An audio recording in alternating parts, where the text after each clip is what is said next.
দেখে বলতো, তোমরা মহিলারা কি ঢাক বাজাতে পারো? মহিলারা যদি বিভিন্ন রকমের চাকরি করতে পারে, তবে আমি কেন ঢাক বাজাতে পারবো না?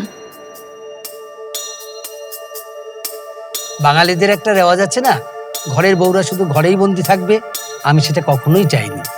2010 সালে মাত্র 6 জন মহিলাকে নিয়ে শুরু করেছিলাম motilalঢাকি.com-এ মহিলা ঢাকি দল।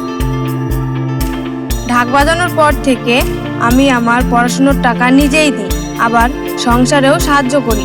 এই জিনিসটা আমি আগে কখনোই পারতাম না। মনে করুন কোথাও কোনো পুজো হচ্ছে না, কিন্তু শুধু ঢাক বাজছে, আর এই ঢাকের আওয়াজ শুনলেই মনের মধ্যে একটা আনন্দ উঠে আসে। আজকের দিনে 90 জন মহিলা ঢাকি আমার দলে। আমার আনন্দটা এখানেই, যাদের কোনোদিনই ঢাক বাজানোর কথা নয়, তারা আজকে ভালোবেসে ঢাক বাজাচ্ছে।